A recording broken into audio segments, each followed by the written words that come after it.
again we are going to solve our equation assets is equal to capital plus liability. Last में हमने देखा था, थोड़े example लिए थे, उसके ट्रांजैक्शन लिए थे, 6 ट्रांजैक्शन हमने सोल्व किए थे. उसके बाद हमने प्रूव किया था एवरी ट्रांजैक्शन की इफेक्ट के बाद assets is equal to capital plus liability prove होता है. आज हम इलस्ट्रेशन नंबर 1 से स्टार्ट करेंगे. चैप्टर नंबर 5 है हमारा. आपकी पीडीएफ में पेज नंबर 6 के लास्ट में क्वेश्चन स्टार्ट हो रहा है. सभी ट्रांजैक्शन 5.7 पे दिए गए हैं. तो मैं क्वेश्चन रीड करता हूँ, आप ट्रांजैक्शन भी सामने रखिएगा आपको, इसलिए आप ट्रांजैक्शन समझ पाए जल्दी. ओके, और first transaction is Mohan started business with cash 40,000. Okay, अब आपको पता चल गया होगा. मोस्टली जो फर्स्ट ट्रांजैक्शन है वो हमारा कैपिटल के रिलेटेड होगा, लेकिन ध्यान से समझिएगा. Assets is equal to capital plus liability, ये हमको प्रूव करना है. कैपिटल 40,000 वो ला रहा है मोहन, जो ओनर है हमारा बिजनेस का ओनर है, वो 40,000 इन्वेस्ट कर रहा है. मतलब हमारी कैपिटल पहले जो 0 थी, असेट्स भी 0 थी, कैपिटल प्लस लायबिलिटी भी 0 थी, वो अब कैपिटल 40,000 फॉर्म में इन्वेस्ट कर रहा है. तो हमारी कैपिटल हो गई 40,000. ये हमारी कैपिटल है. ऐसे कैपिटल वो इंट्रोड्यूस कर रहा है 40,000 वो कैश ला रहा है. कैश हमारी असेट्स है, तो असेट्स में भी 40,000 प्लस करेंगे. सब 0 था, उसमें से 40,000 प्लस हो गया. अब कैपिटल भी 40,000 प्लस हो गई. लायबिलिटी में कुछ इफेक्ट नहीं आई, वो अभी भी 0 है.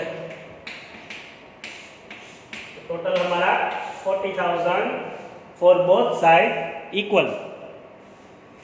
Second transaction purchase goods on credit 15,000. Okay, purchase goods on credit मतलब पेमेंट करना बाकी है. परचेज कर रहे हैं, गुड्स परचेज कर रहे हैं. गुड्स हमारे लिए असेट्स भी है. स्टॉक इंक्रीज हो रहा है, इसलिए 15,000 असेट्स में प्लस एज ए स्टॉक 15,000. पहले 40,000 था टोटल, उसमें 15,000 का स्टॉक इंक्रीज हुआ हमारा, तो अब टोटल आ गया 55,000. ओके, ये 55,000 ये जो 15,000 है वो स्टॉक इंक्रीज हुआ, जिसका पेमेंट करना बाकी है. उसमें ट्रांजैक्शन रीड करो आप, उसमें लिखा है purchase goods on credit. Credit का मतलब पेमेंट बाकी है, उधार में लिया है ये गुड्स, तो पेमेंट बाकी है, वो हमारी लायबिलिटी है. लायबिलिटी 15,000 की इंक्रीज हो गई. पहले 40,000 का टोटल था, अब 15,000 की लायबिलिटी इंक्रीज हो गई, तो अब इस साइड भी टोटल आएगा 15,000. Hence proved assets is equal to capital plus liability. यही हमें हर एक ट्रांजैक्शन के बाद ये प्रूव करना है. आपको ये समझना है कि एसेट्स इंक्रीज होगी या डिक्रीज, कैपिटल इंक्रीज होगी या डिक्रीज, या लायबिलिटी इंक्रीज होगी या decrease. Third transaction purchase furniture for cash. Okay, जैसे हम गुड्स परचेज कर रहे थे लास्ट ट्रांजैक्शन में, इस ट्रांजैक्शन में हम फर्नीचर परचेज कर रहे हैं. एसेट्स प्रोडक्ट हो या फिर कोई भी प्रॉपर्टी हो, वो हमारे लिए असेट्स ही है. तो फर्नीचर भी हमारे लिए एसेट्स है. फर्नीचर में प्लस होगा. ये ट्रांजैक्शन नंबर 1 है, ये 2 है और ये 3. हम पहुंचे प्लस होगा. फर्नीचर परचेज किया, इसलिए फर्नीचर जो हमने 10,000 का लिया. और अब जो है पेमेंट हो रहा है कि नहीं, वो ट्रांजैक्शन में से पता कर लो.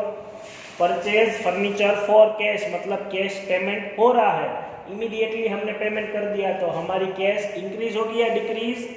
हमने पेमेंट किया है परचेज करते वक्त, तो डिक्रीज होगी. कैश भी हमारी एसेट्स है, तो कैश भी डिक्रीज हुई, असेट्स भी डिक्रीज हुई, इसलिए 10,000 प्लस होके माइनस हो गया.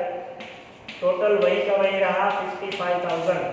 सेम साइड इफेक्ट इसलिए हुई क्योंकि फर्नीचर भी हमारे लिए असेट्स है और कैश भी हमारे लिए असेट्स है. इस साइड कुछ इफेक्ट नहीं हुई, तो 55,000 एज इट इज हम कैरी फॉरवर्ड कर लेते हैं. क्लियर?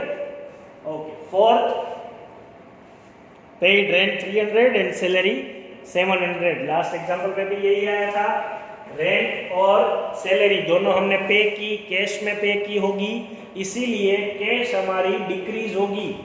तो कैश हमारे एसेट्स में आता है, as a cash salary plus rent दोनों साथ में लिख दो।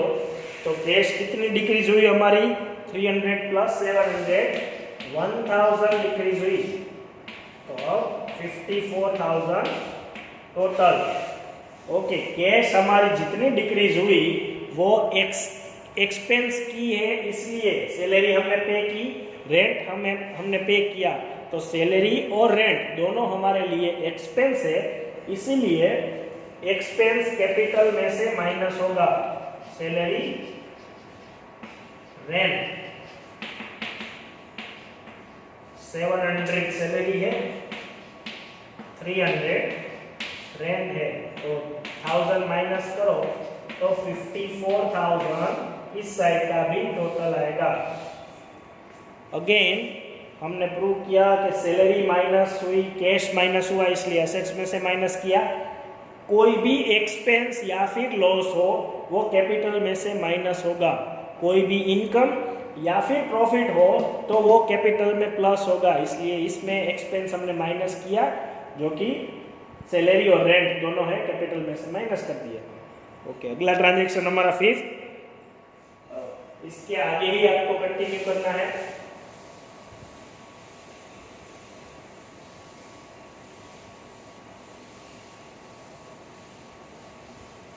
अभी तक का हमारा इक्वेशन का टोटल 54,000 है, मैं यहाँ पे लिख देता हूँ 54,000 सब में, यहाँ पे तो कुछ नहीं, ठीक है, 54,000 फॉर बोथ द साइड।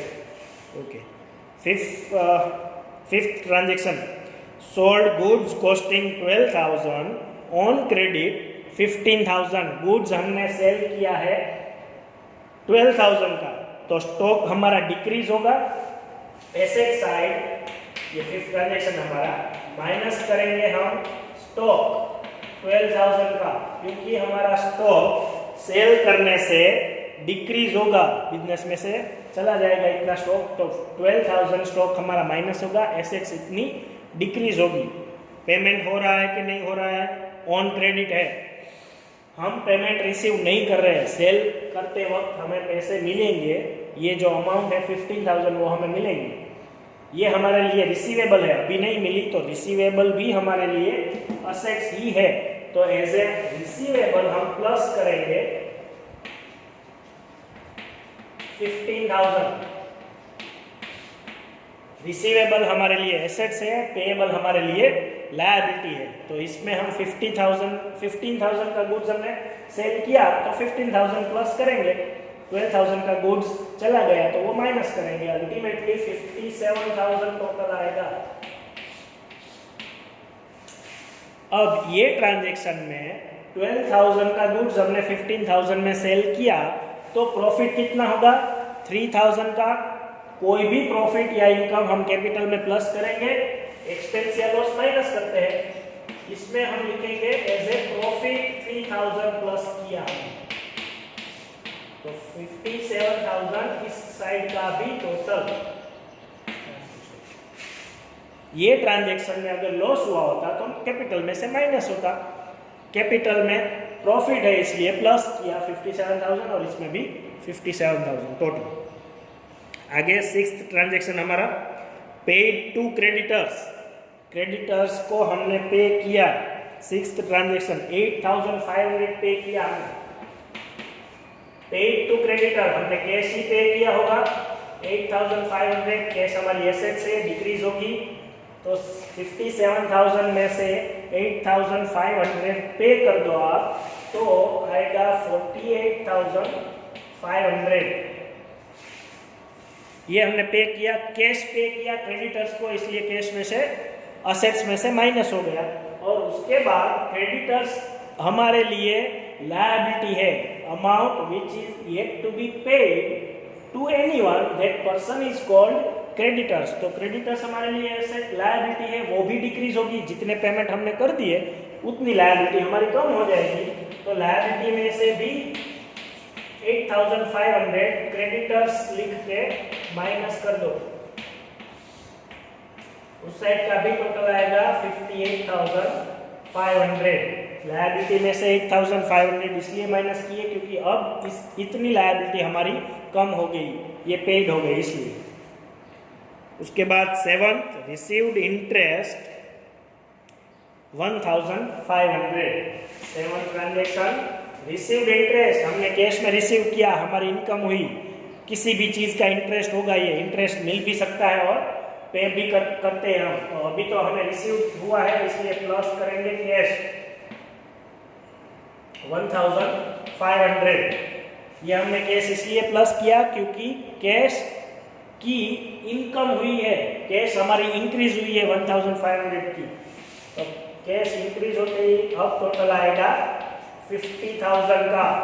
और इस साइड इंटरेस्ट हमारी इनकम है, इनकम हम कैपिटल में प्लस करते हैं इसलिए प्लस इंटरेस्ट लिख के 1500 प्लस करेंगे इस साइड कैपिटल में। अब इस साइड का भी टोटल 50,000 हो गया कैपिटल हमारे लिए। कैपिटल में प्रॉफिट जो होगा या फिर इनकम होगी वो प्लस होगा इसलिए 1500 इसमें हमने प्लस कर दिए। और जितनी भी इनकम हुई वो एज ए कैश हमारी आई इसलिए कैश में भी प्लस कर दिया। 8 withdraw cash for private use 4000। हमने प्राइवेट यूज करने के लिए विड्रॉ किए तो हमारी बिजनेस में से, फर्म में से कैश ही जाएगी। कितने विड्रॉ किए हमने 4000, तो 4000 हमारी कैश चली जाएगी माइनस कैश 4000, तो 46,000 हमारी कैश बच जाएगी, एसेट्स बच जाएगी। 4000 जो है वो हमारे पर्सनल यूज में चला जाएगा इसलिए वो ड्राइंग्स है हमारे लिए। ये कैपिटल का ऑपोजिट है, जो भी इन्वेस्ट करें उसमें वो कैपिटल है और जो भी हम उसमें से विड्रॉ करें वो हमारे लिए कैपिटल के अगेंस्ट है, मतलब कैपिटल डिक्रीज हो रही है। तो 4000 की कैपिटल हमारी डिक्रीज हो गई, उसको बोलेंगे हम ड्राइंग 4000। तो इसमें तो 4000 का भी जो भी ड्राइंग्स हुआ है वो कैपिटल में से माइनस होगा। ड्राइंग्स 4000 मतलब 50,000 माइनस 4000 46,000 कैपिटल का ऑपोजिट वर्ड है। हमने बेसिक अकाउंटिंग टर्म में भी ये सीखा था। हमारा लास्ट ट्रांजैक्शन 9, अभी तक का हमारा इक्वेशन का टोटल 46,000 है।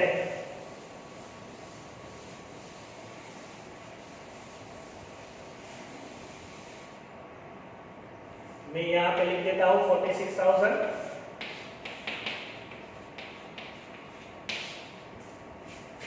Last transaction, bought goods from Ram 8,000 and paid 5,000 immediately. Bought goods from Ram for 8,000. goods हमने राम के पास से परचेज किया है 8,000 का।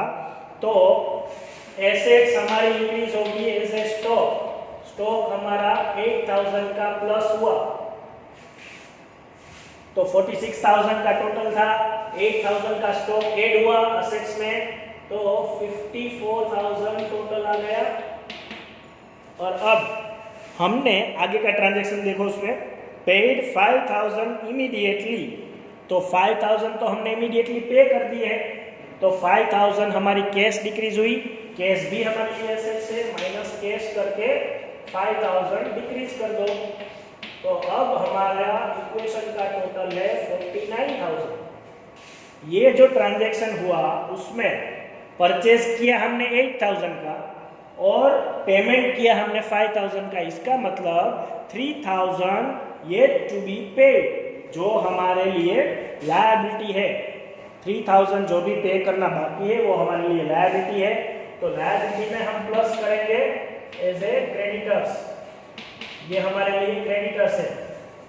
3000, 46,000 प्लस 3,000, 49,000 इक्वेशन का टोटल इस साइड का।